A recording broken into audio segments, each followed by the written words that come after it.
साथियों, आप सभी का स्वागत है। आज हम हिंदी काव्य शास्त्र के एक महत्वपूर्ण बिंदु काव्य गुण के कुछ प्रश्नों पर बातचीत करेंगे। काव्य गुण वरिष्ठ अध्यापक भर्ती परीक्षा, व्याख्याता भर्ती परीक्षा और सहायक आचार्य भर्ती परीक्षा के लिए एक महत्वपूर्ण बिंदु है। शुरू करते हैं। पहला प्रश्न, काव्य के शोभा कारक धर्म गुण कहलाते हैं, गुण की परिभाषा किसने दी? काव्य के शोभा कारक धर्म गुण कहलाते हैं, गुण की परिभाषा किसने दी? विकल्प हैं आचार्य वामन, आचार्य मम्मट, आचार्य भरत मुनि, आचार्य भोजराज। तो काव्य के शोभा कारक धर्म गुण कहलाते हैं, गुण की परिभाषा देने वाले विद्वान हैं आचार्य वामन। आचार्य वामन ने कहा कि काव्य के शोभा कारक धर्म गुण कहलाते हैं, जबकि आचार्य मम्मट ने रस के उत्कर्ष के कारक गुण कहलाते हैं। मम्मट के अनुसार है कि रस के उत्कर्ष के जो कारक हैं वो गुण कहलाते हैं। ये मम्मट ने काव्य गुण की परिभाषा दी है। जबकि भरत मुनि ने कहा कि दोषों के विपरीत जो तत्व है वो गुण कहलाता है। तो हमारा यहाँ पे जो सही उत्तर है वो है आचार्य वामन। अगला प्रश्न देखेंगे, प्रश्न संख्या 2। गुणों की सर्वाधिक संख्या किस आचार्य ने बताई? गुणों की सर्वाधिक संख्या किस आचार्य ने बताई? अलग अलग आचार्य, अलग अलग जो विद्वान हैं उन्होंने गुणों की अलग अलग संख्या बताई है। सबसे ज़्यादा संख्या किसने बताई है वो हमें बताना है। विकल्प हैं आचार्य भोजराज, आचार्य वामन, पंडित राज जगन्नाथ, आचार्य कुंतक। तो गुणों की जो सबसे ज़्यादा संख्या बताई है वो बताई है आचार्य भोजराज ने। आचार्य भोजराज ने गुणों की संख्या 48 बताई है, जिनमें से 24 शब्द गुण और 24 अर्थ गुण हैं। तो गुणों की सबसे ज़्यादा संख्या बताने वाले आचार्य कौन हैं? आचार्य भोजराज। अगला प्रश्न देखेंगे, प्रश्न संख्या 3। भरत मुनि ने अपने ग्रंथ नाट्यशास्त्र में काव्य के कितने गुण स्वीकार किए हैं? भरत मुनि ने अपने ग्रंथ नाट्यशास्त्र में काव्य के कितने गुण स्वीकार किए हैं? विकल्प हैं 3, 5, 10 और 24। तो आचार्य भरत मुनि ने अपने ग्रंथ नाट्यशास्त्र में काव्य के 10 गुण स्वीकार किए हैं, जिनमें से उन्होंने बताया कि श्लेष, प्रसाद, समता, माधुर्य, सुकुमारता, अर्थशक्ति, समाधि, ओज, उदारता और कांति। ये काव्य के 10 गुण उन्होंने बताए हैं, जिनमें से 3 तो प्रमुख जो गुण हैं, प्रसाद, माधुर्य और ओज, ये इसमें सम्मिलित हैं, और इसके अलावा 7 और गुण इसने बताए हैं। तो आचार्य भरत मुनि ने जो 10 गुण बताए हैं वो भी हमें ध्यान रखने की कौन कौन से हैं। अगला प्रश्न देखेंगे, प्रश्न संख्या 4। रस के उत्कर्ष के कारक गुण कहलाते हैं, गुण की परिभाषा किस विद्वान ने दी? अभी हम बातचीत कर भी रहे थे। रस के उत्कर्ष के कारक गुण कहलाते हैं, गुण की परिभाषा किस विद्वान ने दी है? आचार्य भरत मुनि, आचार्य वामन, आचार्य मम्मट, आचार्य विश्वनाथ। तो हमारा इसका सही उत्तर हो जाएगा आचार्य मम्मट। आचार्य मम्मट ने बताया कि रस के उत्कर्ष के जो कारक हैं वही क्या कहलाते हैं? गुण कहलाते हैं। अगला प्रश्न देखेंगे, प्रश्न संख्या 5। किस आचार्य ने अपने ग्रंथ में प्रसाद, ओज और माधुर्य गुण स्वीकार किए हैं? किस आचार्य ने अपने ग्रंथ में, यानी अपनी रचना जो उन्होंने लिखी है उसमें काव्य के 3 गुण यानी प्रसाद और माधुर्य, प्रसाद, ओज और माधुर्य स्वीकार किए हैं? आचार्य आनंदवर्धन, आचार्य विश्वनाथ, आचार्य मम्मट और पंडित राज जगन्नाथ। तो इसका सही उत्तर हो जाएगा आचार्य मम्मट।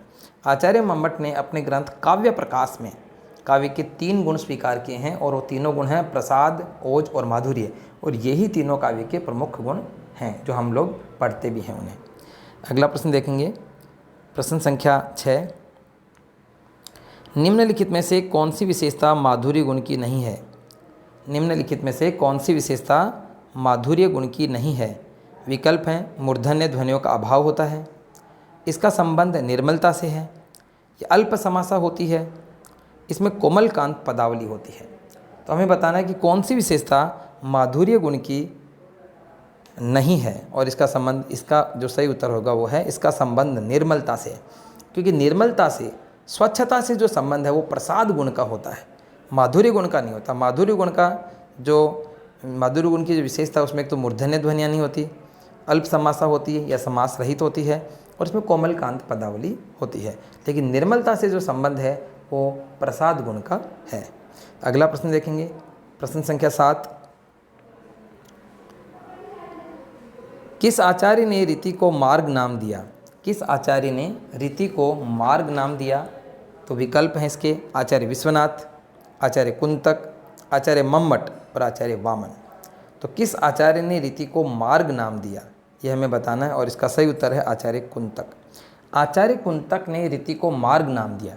इन्होंने वैदर्भी रीति को सुकुमार मार्ग, इन्होंने क्या कहा, वैदर्भी रीति को सुकुमार मार्ग, और जो गौड़ी रीति है जो ओज गुण से संबंधित है उसको विचित्र मार्ग, और जो इसके बाद में एक है जो पांचाली रीति जो अपने प्रसाद गुण से संबंधित है उसको उन्होंने मध्यम मार्ग नाम दिया। तो कुंतक ने वैदर्भी रीति को सुकुमार मार्ग, गौड़ी रीति को विचित्र मार्ग, और जो पांचाली रीति है उसको मध्यम मार्ग नाम दिया। तो रीति को मार्ग देने वाले विद्वान थे आचार्य कुंतक। अगला प्रश्न देखेंगे, प्रश्न संख्या 8। सरस्वती कंठाभरण पुस्तक के लेखक कौन हैं? सरस्वती कंठाभरण पुस्तक के लेखक कौन हैं? इसके विकल्प देखेंगे, आचार्य विश्वनाथ, आचार्य आनंदवर्धन, आचार्य भोजराज और आचार्य मम्मट। तो इसका सही उत्तर हो जाएगा आचार्य भोजराज। आचार्य भोजराज ये राजा भोज ही हैं जो आचार्य भी थे और आचार्य भोजराज के नाम से प्रसिद्ध थे। इनका जो प्रमुख ग्रंथ है वो है सरस्वती कंठाभरण। तो सरस्वती कंठाभरण आचार्य भोजराज की पुस्तक है, और आचार्य भोजराज ने ही काव्य के सर्वाधिक गुण यानी 48 गुण बताए हैं, 24 शब्द गुण और 24 अर्थ गुण। अगला प्रश्न देखेंगे,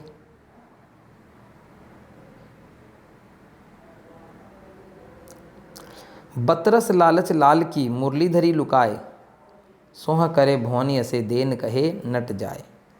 बतरस लालच लाल की मुरलीधरी लुकाए, सोह करें भौनी असे देन कहे नट जाए। उपयुक्त पंक्तियों में कौन सा का गुण है? माधुर्य, ओज, प्रसाद, उपयुक्त सभी। तो हमें बताना इस पंक्ति में गुण कौन सा है, और इसका सही उत्तर हो जाएगा माधुर्य गुण। देखो इसमें राधा जो है वो कृष्ण से बातें करना चाहती है और बातों के लालच में वो उसकी मुरली को छुपा लेती है, और जब कृष्ण उससे मुरली मांगता है तो वो मना कर देती है, फिर इशारे करती है, तो कृष्ण को यूँ लगता है कि ये मुरली इसी ने छुपाई है, और फिर से जब वो मांगता है तो उसको फिर मना कर देती है।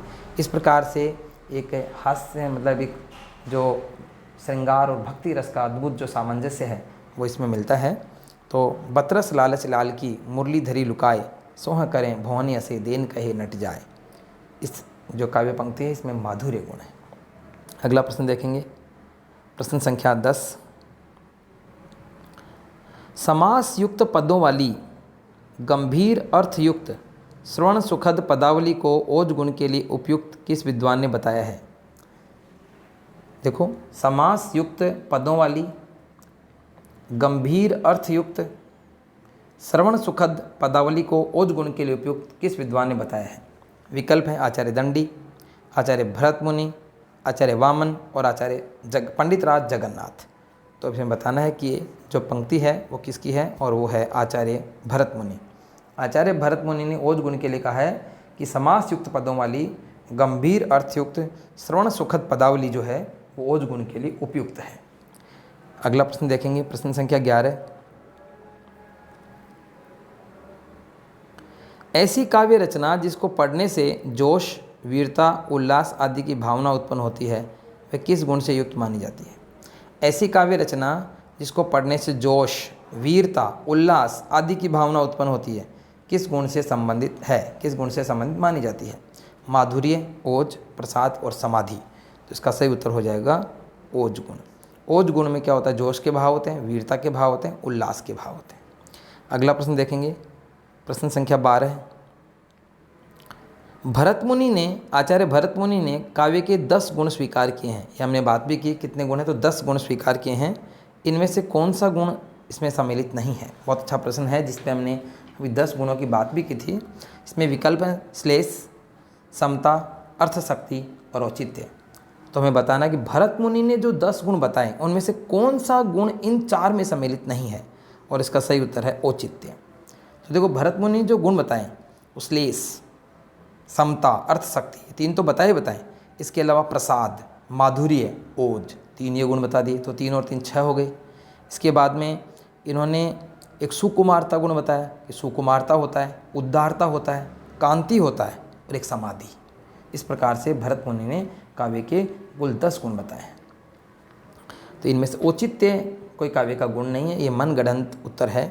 औचित्य एक संप्रदाय होता है, आचार्य क्षेमेंद्र का है औचित्य संप्रदाय। अगला प्रश्न देखेंगे, प्रश्न संख्या 13। भिखारी दास ने अपने ग्रंथ में गुणों की संख्या 10 बताई है, इनका प्रमुख ग्रंथ कौन सा है? भिखारी दास जो रीतिकालीन आचार्य थे, उन्होंने अपने ग्रंथ में गुणों की संख्या 10 बताई है। भरत मुनि ने भी 10 बताई, दंडी ने भी 10 बताई, भिखारी दास ने भी 10 बताई। तो 10 बताने वाले भी बहुत हैं। तो भरत मुनि, दंडी और भिखारी दास, इन तीनों ने ही काव्य के 10-10 गुण बताए हैं। तो भिखारी दास ने जो अपने ग्रंथ में काव्य के 10 गुण बताए, तो उनका ग्रंथ कौन सा है? काव्य निर्णय, भाषाभूषण, अंग दर्पण और सुजान विनोद। तो इसका सही उत्तर हो जाएगा काव्य निर्णय। काव्य निर्णय भिखारी दास का है, जबकि भाषाभूषण जसवंत सिंह का ग्रंथ है। जसवंत सिंह जोधपुर के शासक थे, रीतिकालीन कवि भी थे। अंग दर्पण तसलीन की रचना है, अंग दर्पण, और सुजान विनोद देव की रचना है। तो इस प्रकार से हमारा जो सही उत्तर हो जाएगा वो है काव्य निर्णय। अगला प्रश्न देखेंगे, प्रश्न संख्या 14। निम्नलिखित में से ओज गुण की विशेषता नहीं है। निम्नलिखित में से ओज गुण की विशेषता नहीं है। विकल्प हैं मूर्धन्य ध्वनियों का प्रयोग, परुष ध्वन्यात्मकता, हास्य, करुण और शांत रसों से संबंध, और कुंतक ने विचित्र मार्ग कहा। तो इसमें बताना हमें चारों में से कौन सी विशेषता ओज गुण की नहीं है, और इसका सही उत्तर है हास्य, करुण और शांत रसों से संबंध। हास्य, करुण, शांत और श्रृंगार, इन रसों से संबंध होता है माधुर्य गुण का। ओज गुण में मूर्धन्य ध्वनियाँ पाई जाती है, परुष ध्वन्यात्मकता भी होती है। परुष है, देखो पुरुष नहीं है, परुष का मतलब कठोर ध्वनि होती है इनमें। और कुंतक ने इसको विचित्र मार्ग कहा। हालांकि कुंतक ने ओज गुण को विचित्र मार्ग नहीं कहा, उन्होंने गौड़ी रीति को विचित्र मार्ग कहा। लेकिन गौड़ी रीति का जो संबंध है वो ओज गुण से है, इसलिए हम इसको यहाँ पर ठीक मानेंगे, और हमारा जो उत्तर हो जाएगा वो हास्य, करुण और शांत रसों से। अगला प्रश्न देखेंगे, प्रश्न संख्या 15। ओज गुण का संबंध किस रस से नहीं है? ओज गुण का संबंध किस रस से नहीं है? विकल्प हैं वीर, शांत, विभत्स और रौद्र। तो ओज गुण का संबंध किस रस से नहीं है हमें बताना है, और इसका सही उत्तर है शांत रस। शांत रस से ओज गुण का कोई संबंध नहीं है, जबकि वीर, विभत्स और रौद्र तीनों रसों से ओज गुण का संबंध होता है। अगला प्रश्न देखेंगे, प्रश्न संख्या 16। हिमाद्री तुंग श्रृंग से प्रबुद्ध शुद्ध भारती, स्वयं प्रभा समुज्वला स्वतंत्रता पुकारती। यह पंक्ति प्रसाद के किस नाटक से ली गई है? यह पंक्ति यहाँ पे पूछने का कारण यह है कि यह पंक्ति ओज गुण की पंक्ति है। हिमाद्री तुंग श्रृंग से प्रबुद्ध शुद्ध भारती, स्वयं प्रभा समुज्वला स्वतंत्रता पुकारती, ओज गुण से संबंधित पंक्ति है। और ये प्रसाद के किस नाटक से ली गई, यानी जयशंकर प्रसाद के किसी नाटक से है। तो नाटक के विकल्प देखेंगे, स्कंदगुप्त, चंद्रगुप्त, ध्रुव स्वामिनी, जन्मेजय का नाग यज्ञ। तो इसका सही उत्तर हो जाएगा चंद्रगुप्त नाटक से। चंद्रगुप्त नाटक की प्रसिद्ध पंक्ति है, हिमाद्री तुंग श्रृंग से प्रबुद्ध शुद्ध भारती, स्वयं प्रभा समुज्वला स्वतंत्रता पुकारती। और चंद्रगुप्त नाटक की ही एक और प्रसिद्ध पंक्ति है, अरुण यह मधुमय देश हमारा, जहाँ पहुँच अनजान क्षितिज को मिलता एक सहारा। तो ये भी अरुण यह मधुमय देश हमारा भी चंद्रगुप्त नाटक की ही पंक्ति है। अगला प्रश्न देखेंगे, प्रश्न संख्या 16। मम्मट ने किस क्रम से इन रसों में ओज गुण को उत्तरोत्तर अधिक माना है? मम्मट ने किस क्रम से ये जो 3 रस हैं इनमें ओज गुण को उत्तरोत्तर अधिक माना है? विकल्प हैं विभत्स, वीर, रौद्र, विभत्स, वीर, रौद्र, वीर, विभत्स, रौद्र, रौद्र, विभत्स, वीर, रौद्र, वीर, विभत्स। मतलब इन तीनों रसों को उल्टा पुल्टा किया है यहाँ पर। तो हमें बताना है कि सबसे कम तो इसमें, इन तीनों में से, फिर इससे ज़्यादा इसमें, और फिर इससे ज़्यादा, उत्तरोत्तर बढ़ते हुए क्रम में बताना है। तो इसका जो सही उत्तर हो जाएगा वो है वीर, विभत्स और रौद्र, यानी मम्मट ने कहा कि वीरस में जितना ओज गुण होता है उससे ज़्यादा विभत्स में होता है, और विभत्स में जितना होता है उससे ज़्यादा रौद्र में होता है। तो उत्तरोत्तर अधिक माना इन्होंने ओज गुण को वीर, विभत्स और रौद्र रसों में। अगला प्रश्न देखेंगे, प्रश्न संख्या 17 है।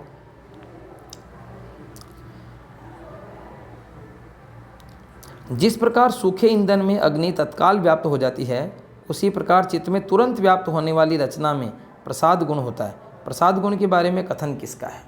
इस प्रकार सूखे ईंधन में अग्नि तुरंत व्याप्त हो जाती है, उसी प्रकार जो चित्त में तुरंत व्याप्त होने वाली रचना है वो प्रसाद गुण युक्त होती है। तो ऐसी प्रसाद गुण की जो परिभाषा है वो किसने बताई है? और इसका सही उत्तर है मम्मट ने। आचार्य मम्मट ने बताया है कि सूखे ईंधन में अग्नि जिस प्रकार तुरंत व्याप्त हो जाती है, उसी प्रकार प्रसाद गुण युक्त जो रचना है उसमें वो तुरंत चित्त में व्याप्त हो जाती है। अगला प्रश्न देखेंगे, प्रश्न संख्या 18। प्रसाद गुण के बारे में कौन सी बात सही नहीं है? विकल्प हैं, इसकी रीति पांचाली है, इसका संबंध स्पष्टता से है, पढ़ते अर्थ समझ में आ जाता है, द्वितीय वर्णों संयुक्त वर्णों का प्रयोग होता है। तो इसका सही उत्तर हो जाएगा द्वितीय वर्णों और संयुक्त वर्णों का प्रयोग होता है। अगला प्रश्न देखेंगे, प्रश्न संख्या 18। मन रोचक अक्षर परे सोहे शिथिल शरीर, गुण प्रसाद जल सुक्ति ज्यों, प्रकट अर्थ गंभीर। उपयुक्त पंक्ति किस रीतिकालीन कवि की है? और इसका जो सही उत्तर है वो हमें बताना है, और इसका है केशवदास, देवदत्त, भिखारीदास और भूषण। तो इनमें से हमें बताना है कि कौन से रीतिकालीन आचार्य की प्रसिद्ध पंक्ति है। मन रोचक अक्षर परे सोहत शिथिल शरीर, गुण प्रसाद जल सुक्ति ज्यों, प्रकट अर्थ गंभीर। ये पंक्ति किस रीतिकालीन कवि की है हमें बताना है, और इसका जो सही उत्तर है वो है भिखारीदास। भिखारीदास की पंक्ति है, मन रोचक अक्षर परे सोहे शिथिल शरीर, गुण प्रसाद जल सुक्ति ज्यों, प्रकट अर्थ गंभीर। अगला प्रश्न देखेंगे, अगला और ये अंतिम प्रश्न भी है। लाली बन सरल कपोलों की आँखों में अंजन सी लगती, कुंचित अलकों सी घुंघराली मन की मरोर बन कर जगती। प्रस्तुत पंक्ति में कौन सा काव्य गुण है? और इसका जो सही उत्तर बताना है माधुर्य, ओज, प्रसाद, कोई नहीं। तो इसका सही उत्तर है माधुर्य गुण। तो आज के लिए इतना ही करेंगे, धन्यवाद।